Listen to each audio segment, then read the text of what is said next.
ಶಬರಿಮಲೆ ದೇವಸ್ಥಾನದ ಚಿನ್ನವನ್ನ ಕಳ್ಳತನ ಮಾಡಿದ ಪ್ರಕರಣಕ್ಕೆ ಸಂಬಂಧಪಟ್ಟ ಹಾಗೆ ಏನಾಗ್ತಾ ಇದೆ ಅಂತಂದ್ರೆ ಇಡಿ ದಾಳಿ ಮಾಡಿತ್ತಲ್ಲ, ಅದರಲ್ಲಿ ಏನೇನು ಆಗ್ತಾ ಇದೆ, ಈ ಒಂದು ಚಿನ್ನ ಬಳ್ಳಾರಿ ತನಕ ಹೋಗ್ಬೋದು. ಒಟ್ಟಾರೆ 3 ರಾಜ್ಯಗಳ 21 ಕಡೆ ದಾಳಿಯನ್ನು ನಡೆಸಿದ್ರು ಇಡಿ ಅಧಿಕಾರಿಗಳು.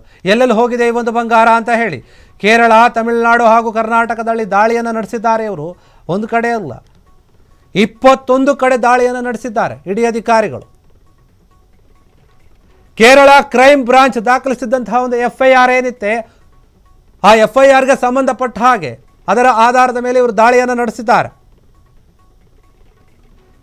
FIR ದಾಖಲಾಗಿತ್ತಲ್ಲ, ಚಿನ್ನ ಕಳವು ಪ್ರಕರಣದಲ್ಲಿ ದೊಡ್ಡ ಮಟ್ಟದ ಸಂಚು ರೂಪಿಸಿರುವುದು ಬೆಳಕಿಗೆ ಬರ್ತಾ ಇದೆ. ಈ ಒಂದು ವಿಚಾರದಲ್ಲಿ ದೇವಸ್ವಂ ಬೋರ್ಡು ಮತ್ತು ಅಧಿಕಾರಿಗಳು, ಮಧ್ಯವರ್ತಿಗಳು, ವ್ಯಾಪಾರಿಗಳು ಭಾಗಿಯಾಗಿರುವಂತಹ ಸಾಧ್ಯತೆ ಇದೆ. 2019ರಿಂದ 2025ರ ಅವಧಿಯಲ್ಲಿ ನಡೆದಿರುವಂತಹ ಕಳ್ಳತನ ಇದು ಅಂತ ಹೇಳಲಾಗ್ತಾ ಇದೆ.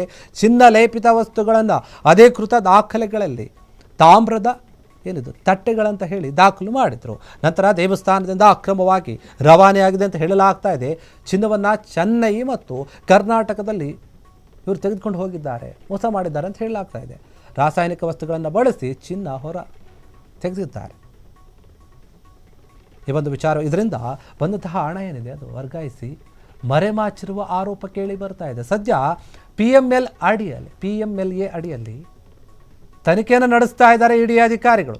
ಶಬರಿಮಲೆ ಅಯ್ಯಪ್ಪ ಸ್ವಾಮಿಯ ದೇವಸ್ಥಾನದ ಚಿನ್ನವನ್ನು ಕದ್ದ ಆರೋಪದ ಮೇಲೆ ಆ ಪ್ರಕರಣಕ್ಕೆ ಸಂಬಂಧಪಟ್ಟ ಹಾಗೆ ಇಡಿ ಅಧಿಕಾರಿಗಳು ದೊಡ್ಡ ಮಟ್ಟದ ದಾಳಿಯನ್ನು ನಡೆಸ್ತಾ ಇದ್ದಾರೆ. 3 ರಾಜ್ಯಗಳಲ್ಲಿ 21 ಕಡೆ ದಾಳಿಯನ್ನು ನಡೆಸಿರುವಂಥದ್ದು.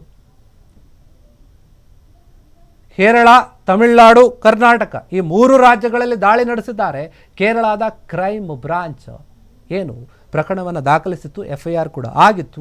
ಆ FIRನಲ್ಲಿ ಏನೇನು ಉಲ್ಲೇಖ ಆಗಿದೆ ಅದನ್ನೆಲ್ಲವನ್ನು ನೋಡಿಕೊಂಡು ಅದರ ಆಧಾರದ ಮೇಲೆ ಈ ಒಂದು ದಾಳಿಯನ್ನು ನಡೆಸಿದ್ದಾರೆ. ದೇವಸ್ವಂ ಬೋರ್ಡು ಅಧಿಕಾರಿಗಳು, ಮಧ್ಯವರ್ತಿಗಳು ಬೇರೆ ಬೇರೆ ಅವರು ಭಾಗಿಯಾಗಿರುವಂಥ ಒಂದು ಸಾಧ್ಯತೆ ಇದೆ. ಯಾಕಂದರೆ 2019ರಿಂದ 2025ರವರೆಗೆ ಆ ಅವಧಿಯಲ್ಲಿ ಈ ಒಂದು ಚಿನ್ನ ಕಳ್ಳತನ ಆಗಿದೆ ಎನ್ನುವಂತಹ ಆರೋಪ ಇದೆ. ಬೇರೆ ಬೇರೆ ಅವರ ಹೆಸರು ಕೂಡ ಕೇಳಿ ಬಂದಿತ್ತು. ಈ ಒಂದು ವಿಚಾರವಾಗಿ ಒಬ್ಬ ನಟರ ಹೆಸರು ಕೂಡ ಕೇಳಿ ಬಂದಿತ್ತು. ಹೀಗಾಗಿ ಏನು ಚಿನ್ನವನ್ನು ಕದ್ದು ಪರಾರಿಯಾಗಿದ್ರಲ್ಲ ಆರೋಪಿಗಳು, ಅಥವಾ ತುಂಬ ಪ್ಲಾನ್ ಮಾಡಿ ಒಂದು ಚಿನ್ನವನ್ನು ತೆಗೆದುಕೊಂಡು ಹೋಗಿದ್ರಲ್ಲ, ಅದ್ರ ಬಗ್ಗೆ ತನಿಖೆ ಆಗ್ತಾ ಇದೆ. ಯಾರ್ಯಾರು ಇದ್ದಾರೆ, ಯಾರ್ಯಾರು ಭಾಗಿಯಾಗಿದ್ದಾರೆ, ಬರೀ ಬಳ್ಳಾರಿಗೆ ಮಾತ್ರ ಹೋಗಿತ್ತಾ, ಬೇರೆ ಬೇರೆ ಕಡೆ ಎಲ್ಲೂ ಹೋಗಿದೆ, ಕೇರಳ, ತಮಿಳುನಾಡು ಎಲ್ಲ ಕಡೆ ನಂಟಿದೆ ಅಂತ ಹೇಳಲಾಗ್ತಾ ಇದೆ. ಹೀಗಾಗಿ ಎಲ್ಲರನ್ನು ಕೂಡ ವಿಚಾರಣೆ ಮಾಡ್ತಾ ಇದ್ದಾರೆ.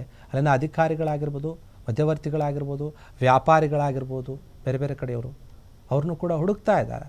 ಚಿನ್ನಲೇಪಿತ ವಸ್ತುಗಳನ್ನು ಅಧಿಕೃತ ದಾಖಲೆಗಳಲ್ಲಿ ಇವರು ತಾಮ್ರದ ತಟ್ಟೆಗಳು ಅಂತ ಹೇಳಿರ್ತಾರೆ. ಅಂದರೆ ಗೋಲ್ಡು ವಸ್ತುಗಳೇನಿರುತ್ತೆ ಅದನ್ನು ತಾಮ್ರ ಅಂತ ಹೇಳಿರ್ತಾರೆ ಇವರು, ತಾಮ್ರದ ತಟ್ಟೆಗಳು ಅಂತ ಹೇಳಿರ್ತಾರೆ. ಆನಂತರ ದೇವಸ್ಥಾನದಿಂದ ಇದನ್ನು ಅಕ್ರಮವಾಗಿ ಬೇರೆ ಕಡೆ ತೆಗೆದುಕೊಂಡು ಹೋಗಿರ್ತಾರೆ. ಬೇರೆ ಕಡೆ ತೆಗೆದುಕೊಂಡು ಹೋಗಿ ಮಾರುವಂತಹ ಕೆಲಸವನ್ನು, ದುಡ್ಡು ತೆಗೆದುಕೊಳ್ಳುವಂಥ ಕೆಲಸವನ್ನು ಕೂಡ ಮಾಡಿರ್ತಾರೆ. ದೇವಸ್ಥಾನದ ಬಂಗಾರವನ್ನು ಅದರಲ್ಲಿ ಮಾಡಿರುವಂಥ ಕೃತ್ಯ ಇದು ನೋಡಿ. ಚಿನ್ನವನ್ನು ಇವರು ಚೆನ್ನೈ ಮತ್ತು ಕರ್ನಾಟಕದಲ್ಲಿ ತೆಗೆದುಕೊಂಡು ಹೋಗಿರ್ತಾರೆ, ಮೋಸ ಕೂಡ ಮಾಡಿರ್ತಾರೆ ಅಲ್ಲಿ. ಏನು ಇದಕ್ಕಾಗಿ ಇವರು ರಾಸಾಯನಿಕ ವಸ್ತುಗಳನ್ನು ಬಳಸಿ ಚಿನ್ನವನ್ನು ಹೊರಗೆ ತೆಗೆದಿರ್ತಾರೆ, ವಂಚನೆಯನ್ನು ಮಾಡಿರ್ತಾರೆ. ಈ ವಂಚನೆಯ ಆಧಾರದ ಮೇಲೆ ಇಡಿ ಅಧಿಕಾರಿಗಳು ಸರಿಯಾದ ರೀತಿಯಲ್ಲಿ ತನಿಖೆಯನ್ನು ನಡೆಸ್ತಾ ಇದ್ದಾರೆ. ಇನ್ನೂ ಕೂಡ ಈ ಒಂದು ಚಿನ್ನ ಕೆಲವೊಂದು ಕಡೆ ಹೋಗಿದೆ ಎನ್ನುವಂಥ ಅನುಮಾನ ಕೂಡ ಇದೆ ಬೇರೆ ಬೇರೆ ಕಡೆ. ಮತ್ತು ಯಾರ್ಯಾರು ಇದರಲ್ಲಿ ಭಾಗಿಯಾಗಿದ್ದಾರೆ, ಯಾರ್ಯಾರಿಗೆ ನಂಟಿದೆ, ಅದ್ರ ಬಗ್ಗೆ ಎಲ್ಲ ಕೂಡ ತನಿಖೆ ಆಗ್ತಾ ಇದೆ. ಸದ್ಯ ಈ ಒಂದು ವಿಚಾರ ಏನಿದೆ, PMLA ಏನಿದೆ ಅದರ ಅಡಿಯಲ್ಲಿ ತನಿಖೆಯನ್ನು ನಡೆಸ್ತಾ ಇದ್ದಾರೆ ಇಡಿ ಅಧಿಕಾರಿಗಳು. ಕ್ಷಣ ಕ್ಷಣದ ಸುದ್ದಿಗಳಿಗಾಗಿ ಫ್ರೀಡಂ ಟಿವಿ ಸಬ್ಸ್ಕ್ರೈಬ್ ಮಾಡಿ, ಲೈಕ್ ಮಾಡಿ ಹಾಗೂ ಫಾಲೋ ಮಾಡಿ. ಹೊಸ ಸುದ್ದಿಗಳ ನೋಟಿಫಿಕೇಶನ್ಗಾಗಿ ಬೆಲ್ ಐಕಾನ್ ಮೇಲೆ ಕ್ಲಿಕ್ ಮಾಡಿ.